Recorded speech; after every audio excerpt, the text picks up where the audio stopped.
Saya ni agak anti dengan Dr. Mazhar sebenarnya. Sebab saya anti Wahabi. Saya anti Dr. Mazhar. Rajin anak buah Mazhar ni seorang. Anak buah. Jujur saya cakap kan, kalau saya nak jadi anak buah Dr. Mazhar, saya nak lah. Kalau kata nak jadi anak buah Dr. Mazhar, saya nak lah. Tapi saya tak mampu jadi dan saya tak tahu macam mana nak jadi anak buah dia. Anak buah yang saya maksudkan adalah mungkin jadi anak murid dia ke belajar. Saya ambil masa kat USM, salah seorang pensyarahnya ada Dr. Mazhar, tapi dia sekarang dipinjamkan ke Negeri Perlis sebagai mufti. Jadi nama dia ajalah ada dekat universiti tu, cuma dia tak ada. Yang tu lah. Kalau nak kata belajar dengan Dr. Mazhar, saya berharap saya mengambil manfaat ilmu daripada beliau. Saya pergi ke Mesir, banyak video-video dia saya baca. Saya tonton. Zaman YouTube lembab zaman tu. Mungkin tempat lain laju lah, tapi kami dekat Mesir ni memang lembab lah zaman tu. YouTube tahun 2010 memang lembab gila. 2009-2010 tu. Waktu tu saya mula tonton video dia. Saya ni agak anti dengan Dr. Mazhar sebenarnya. Sebab saya anti Wahabi. Saya anti Dr. Mazhar. Jadi bahkan guru-guru saya yang support saya sungguh pun memang anti dengan Dr. Mazhar. Jadi orang Perlis juga tu waktu tu. Orang Perlis pun ada juga yang anti Dr. Mazhar. Tok guru saya tu pun orang Perlis juga. Dia anti Dr. Mazhar waktu tu. Waktu tu Dr. Mazhar dah jadi mufti ke belum? Tak pasti. Dah jadi mufti ke belum saya tak pasti. Dah jadi mufti kot. Tapi cuma waktu tu lah. Jadi bila kita tak berhati, kita dengar lah. Kita nak cari salah kan. Dengar. Bila kita dengar, nampak macam dia sebut tu bagus. Banyak benda yang waktu tu dia punya kempen Bahtera Perubahan. Bahtera Perubahan. Minda perubahan kan? Bahtera Perubahan lah. Sekarang dah tak ada dah tu. Dulu dia banyak menulis kan? Banyak menulis. Dulu. Mungkin ada yang kenal. Yang tamam dah bisa macam tamam pula ni. Dr. Mazhar asal mana? Saya tak tahu Dr. Mazhar asal mana. Boleh jadi dia Pulau Pinang. Tapi saya tak tahu. Secara khusus saya tak tahu. Saya pun tak ada. Minda Tajidid. Bahtera Perubahan Minda Tajidid. Tu zaman tu. Zubairi. Ni zaman tu. Sekarang dah tak ada. Tapi bila saya duk kempen-kempen memandaikan umat dengan ilmu, saya nampak, rupanya mungkin ada inisiatif daripada, mungkin ada terbitan daripada pemikiran Minda Tajidid itu juga kot. Kan? Saya kan punya kempen ialah memandaikan umat dengan ilmu. Yang tu saya tak ambil Dr. Mazhar lah. Memandaikan umat dengan ilmu. Ya, Dr. Mazhar 2 kali jadi mufti. 2 kali jadi mufti dengan maksud dia jadi mufti yang pertama, kemudian tamat kontrak, ganti Dr. Juanda. Lepas tu tamat kontrak Dr. Juanda, dia sambung balik. Lepas tu sambung kontrak lah.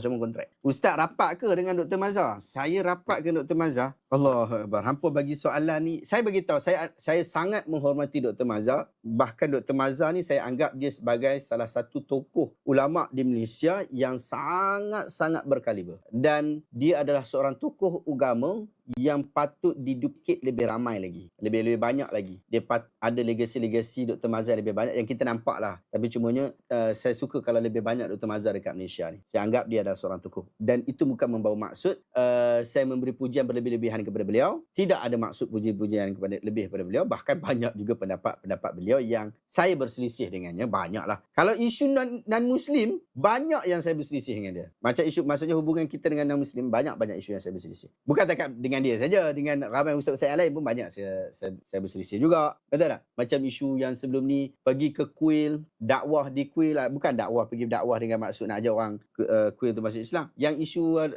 Islam banyak persamaan, atau kan isu banyak persamaan tu kan. Yang tu saya ada pandangan yang bersising dengan Dr. Mazhar. Demikian juga pada isu cuci kuil sebelum ni, isu banjir sebelum ni pun saya barang beza dengan Dr. Mazhar, Dr. Zaimi. Dalam pemilihan fiqh banyak juga pemilihan fiqh. Bahkan dalam isu yang dia kata bid'ah, saya kata tak bid'ah pun ada juga. Banyaklah. Jadi kita anggap sebagai perselisihan akademik itu perkara biasa. Dan awak kena tahu bahawa dalam Minda Tajidid, dulu punya Dr. Mazhar punya tema Minda Tajidid tu, yang ni sangat digalak. Maksudnya seseorang berselisih dengan guru ataupun berselisih dengan orang yang dihormati, dalam keadaan perselisihan itu masih dalam kerangka akademik. Macam tu. Itu perkara biasa. Macam hari ni ada persisian besar bahawa mereka mengambil akidah Ahlul Hadis, saya mengambil akidah Al-Asy'ariyah. Persisian tak? Sisi, tapi okey je. Salah. Nampak tak?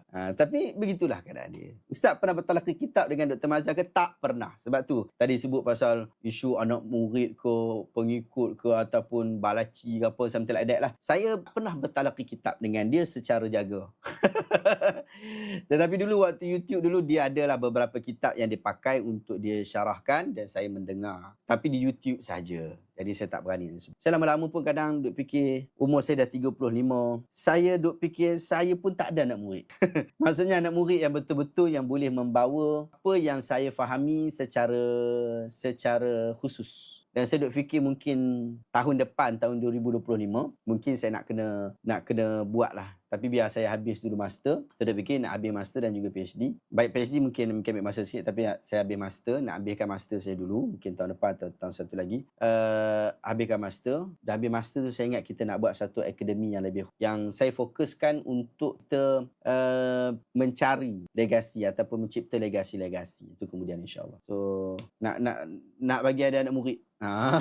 Itu kalau kata saya ni dengan Dr. Mazhar ni rapat ataupun tak, saya mesej dengan beliau, bersembang dengan beliau, berkawan dengan beliau, setiap hari saya mengikuti perkembangan beliau.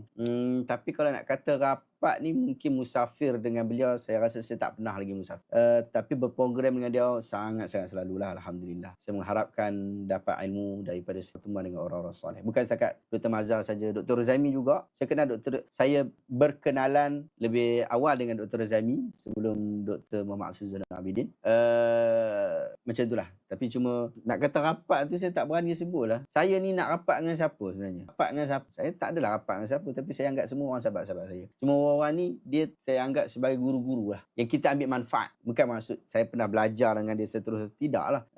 Walaupun Dr. Razami ada beberapa kelas yang memang saya hadir. Tapi cuma saya rasa tak boleh dia anggap sebagai seorang anak murid. Sungguh-sungguh anak murid. Anak murid pada saya, orang yang mendalami ilmu bersama dengan guru berkenaan. Walaupun satu kitab ataupun satu ilmu yang betul-betul daripada guru itu, yang disahkan daripada guru berkenaan. Macam kita mengaji dekat universiti, pensyarah kat universiti. Dekat universiti, saya boleh mengaku bahawa saya pernah menjadi murid kepada Dr. Luqman yang menjadi mufti sekarang. Sebab saya pernah belajar dengan beliau, metodologi dengan beliau di dalam kelas master waktu saya ambil master dekat UM dulu. Saya boleh kata bahawa saya nak murid beliau. Saya boleh kata saya nak murid kepada Profesor Madya Dr. Rashimah daripada USM sebab saya ambil manfaat ilmu daripada beliau. Dr. Suraya, Dr. Adli daripada USM sebab saya mengambil manfaat ilmu daripada beliau secara terus dengan beliau. Beliau pun mengenali saya mengenali beliau, dan beliau tahu dia sedang memberikan ilmu kepada saya dan saya juga tahu saya sedang menerima ilmu daripada beliau. Maka secara jelas begitu, saya berani untuk mengaku bahawa beliau adalah guru-guru saya. So, macam tu. Tapi kalau tidak bertemu, saya saja dengar, saya rasa saya sangat tidak malu untuk sebut bahawa saya nak murid seorang itu. Walaupun saya banyak dengar dulu zaman Pro Media Tajdiid yang awal dulu banyak video kita dengar. Channel-channel sunnah awal dulu. Jadi orang putar tu kan. Kita dengar. Saya setiap waktu dengar. Bahkan sebelum pergi kuliah dengar, waktu nak tidur pun dengar. Memang dengar je. Sampai pernah dikutuk sebagai Wahabi lah dekat ada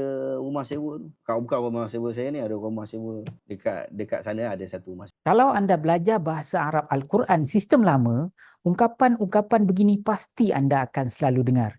Contohnya, daraba yadribu darban daribun madrubun idrib, ataupun jalasa yajlisu jalsan jalisun majlusun ijlis, ataupun fa'ala fa'alu fa'alat fa'alata fa'alna. Hafalan apa ni Ustaz? Baik tuan-tuan, itu adalah hafalan teknikal yang perlu dilalui oleh pelajar-pelajar bahasa Arab Al-Quran sistem lama. Antara sebab kenapa tuan-tuan perlu kena menghafal ialah untuk tahu apa ganti nama diri yang tersembunyi dalam setiap patah kalimat tersebut. Dalam sistem Al-Furqan, sistem baru kami ini, kami susun tiada hafalan yang membebankan anda. Kami gantikan hafalan tersebut hanya dengan diagram yang mudah. Jom kita faham bahasa Arab Al-Quran dengan sistem baru kami. Kita bantu Ustaz Syihab untuk memandaikan umat dengan Al-Quran.